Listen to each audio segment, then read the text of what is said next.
The chef community is built on collaboration.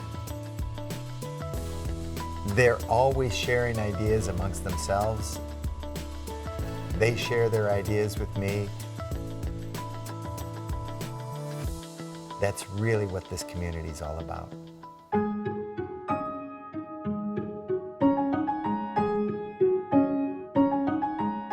Polyscience was predominantly a laboratory equipment manufacturer, producing very precise temperature control equipment. One fateful day, Mathias Merges called, and our customer service person took the call and said, "I don't know anything about cooking, but our president loves to cook. I'll transfer you over to him." When I first met Phillip, I answered the door at the restaurant, and I'm like, "Who are you?" And he's like, "I'm Phillip Preston." I'm like, "This is like the mad scientist comes to the restaurant." So not understanding anything about sous vide cooking, when I met with Mathias, one of the first things he did was gave me a vacuum sealed bag of fish. It was Tasmanian ocean trout, and we put it in a bag with a little bit of olive oil and sea salt, and we said, "Take this home and use it and see what we're talking about and see the flavor, the intensity that we're trying to get out." And then like the next thing, like the light bulbs are going off, he's calling me back, and we're like, "Slow down, like what? We know we got something here," and that's how the conversation began. From that moment, I was hooked on the results that this technique could give. I started seeking out everyone that I could learn from and that I could help with my equipment. Sous vide cooking really began in France. Bruno Goussault was the pioneer of this technique. In the early 1970s, Bruno Goussault was working on the sous vide or precise temperature control cooking technique and worked with some prominent chefs in France. In 1968, at this time it's really revolutionary, and this guy arrived in my lab and said, "Now I want to cook a ham in a plastic tray." I said, "You want to cook a ham in a plastic tray? Oh, okay. Why you cook in the water? Is because the water is the best fluid to transmit the heat, and also is the best for the regulation." I first met Bruno Goussault in the early 2000s. I think it was at a trade show. He later came by to visit me at Polyscience. I discovered Philip because always he asked me some question about the temperature, about the precision of temperature. And I am very happy to discuss with him because he is a scientist like me. I met Bruno. He's like the rock star of the culinary world, especially in Europe. So many chefs have gone to him for advice. He's like the old sage, so to speak. The technique was almost lost for decades until a resurgence that took place where the best chefs in the US began revitalizing this technique and bringing it back to the forefront. I've been sous videing since '98. It was always about, let's get it into a large pot, let's control the water temperature with a thermometer. And now it's a little bit easier with the machines that are available. The main concept of the circulator is that you're cooking at the temperature you want to cook it to, right? That is the fundamental change in cooking technology that's happening here. The benefit of sous vide technology is really about precision and an ability to cook food to that specific temperature for a specific amount of time. The evolution on sous vide, it's amazing what we did in the last 25 years. We used to cook all the fish at the same temperature, most of the meat. We used to have one technique, what we call low-low. We bring the product to a temperature, we hold it, and we chill it.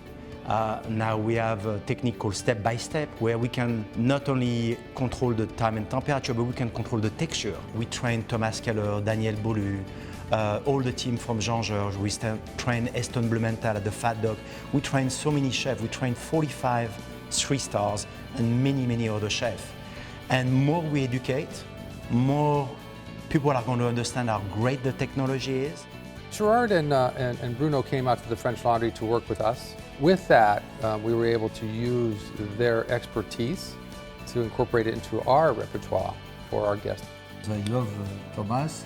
He's very precise. I met a lot of chefs. I met Wiley, Alain Boulut, David Boulet. My job, I think, is to help the chef.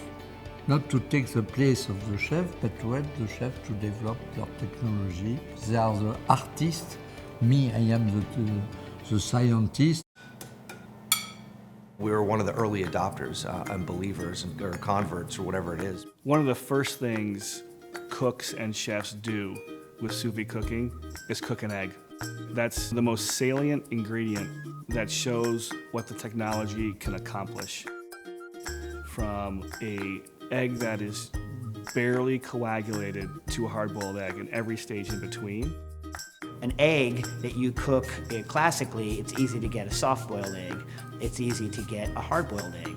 But it's very difficult to get an egg where the yolk is extremely creamy all through the center, like one temperature, almost like a sauce. And what the circulator does is provide fantastic repeatability. I can crack out an egg and tell you exactly what temperature it was cooked on. The repeatability is nuts. Really, the exciting thing about this type of cooking, it has not only allowed us to control the variables, but it's allowed us to understand the products so much deeper. It's been part of our growing understanding of an egg, of a piece of fish, of a chicken breast, of a carrot. For me, that's the most exciting part, is the ongoing education about what we do. And this technology has been vital to that. I believe technology has to be employed where it works, where I get a real benefit from it. Phillip Preston has been a big key in the puzzle of helping develop sous vide in America. The first time I discover what he's doing, I am impressed by the equipment he has, the circulator, because I work with this circulator since 1971 in my lab. But I use a French one, and I discovered the circulator from Philippe. I am very impressed. My father's influence gave me a strong insight to mechanical things and how different analytical instruments worked. My mother's insights were always related to the arts, her interests in drawing, photography, and also, of course, cooking. Philip is a great amateur chef and also a very technical savvy person. Philip's a constant tinkerer. You know, he likes to tweak things, he likes to play with things. He was a little bit of this geek, kind of this garage, weekend mad scientist, if you will. I love my garage. It's a place where I can be creative. It's got all these machines and engines and fun experiments all around it. It's just a happy place for me to be. So basically, this is moonshine, high technology moonshine. This device is one that I use for extraction of essential oils. This is a 1965 Dodge Coronet with a 426 engine. This is a 1965 396 425 horse car. I have always enjoyed working on engines. Working on cars is some of the best engineering background you could get. Now it's not so rare to have kind of food tinker crazy folks, but like back then it was very rare. And to have someone who also had the wherewithal and the company and like the pedigree to actually do this kind of stuff, it's just like it's kind of him and nobody else. Sous vide was the first foray for me into the culinary world. We followed that very quickly with the anti-griddle. This is the original anti-griddle. I developed this project with Grant Achatz for opening of a linea. It is a -30 griddle surface for unidirectional freezing, extremely rapid cooling in one direction. I met Phillip Preston in 2003 with Grant Achatz. Grant was looking for an element where we could freeze something on a flat surface. That was the first prototype, and we got to play, and then of course it became the anti-griddle, eventually refined itself into what it is today. It's an amazing piece of equipment. I then developed the smoking gun, a handheld food smoker that puts smoke onto foods that you wouldn't normally think of smoking without adding any heat. You just turn it on, light it, and it blows out quite a bit of smoke. I don't want to say we would buy them at the head shops, the little mechanical smokers, and use those. So Philip, he saw that and he made his commercial version of that. I mean, we've bought so many smoking guns, it's unreal. This is a creation by Dave Arnold, his Searzall. We developed this thing called a Searzall, which is super light, and what that means is it heats up extremely quickly, and it also cools off extremely quickly. So you have heat, like the second that you want heat, you have heat.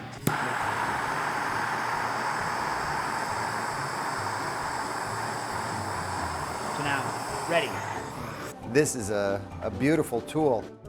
We've just taken a simple syrup, lime juice, some mint leaves. After putting the ingredients together, we use the sonic prep, which is acting like a 20,000 pulse per second pump to move the flavors through the mint leaves and give maximum extraction of the mint flavor.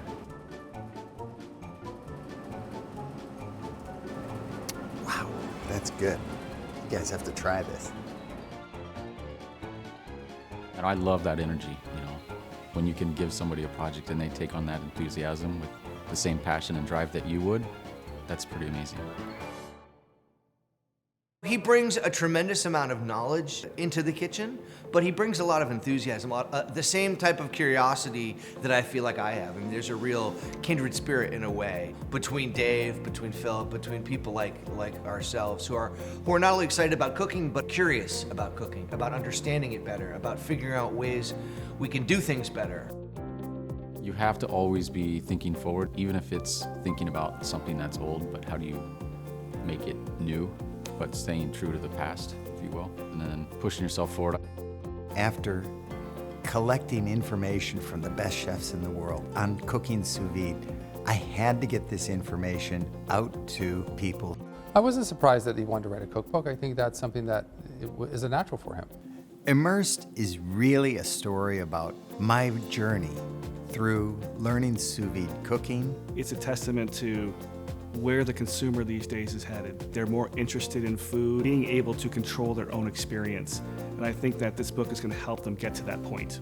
Philip has always been the type of person that wants to reduce a highly technical skill to something that anybody can understand. I look at the things that I'm bringing to the market really are simple techniques. I'm applying heat to food. I'm putting some smoke on food. I'm freezing things. These aren't radically different techniques, but they're done in a different way. And that's the part about it I really enjoy. Philip has had really positive impact on our profession. The Immersion Circulator in and of itself is extraordinary. We will never be where we are today if it was not for the precision equipment that Polyscience was bringing us to the market. You need people to be visionary. And when he saw some chef like Mathias Merges calling him, and then we start talking about it and we invited to our class, he saw the potential, he saw the market. Well, I mean, that's what he does, right? He figures things out. I think many chefs now have seen me as a bridge between laboratory techniques and traditional kitchen techniques. And so when there's something that they're trying to accomplish, they know they can turn to me to help them find a solution. I'm always eager to help out and learn more through that open dialogue. When we started and we start showing our product, you'll see people, chef crossing their arms like, oh, food in the bag? No way I'm gonna have that in my restaurant. Yeah, I've heard a lot of people talk about it being, the lazy man cooking. Oh, I love people who say low temperature cooking removes the soul from the chef because I just excoriate them. It's the most ridiculous thing I've ever heard. It just shows that they're not thinking properly about what cooking is. Sous vide has had its fair share, or continues to have its fair share, of naysayers. Any cook who thinks that this is an excuse, using a circulator is an excuse to be lazy, right, is an idiot.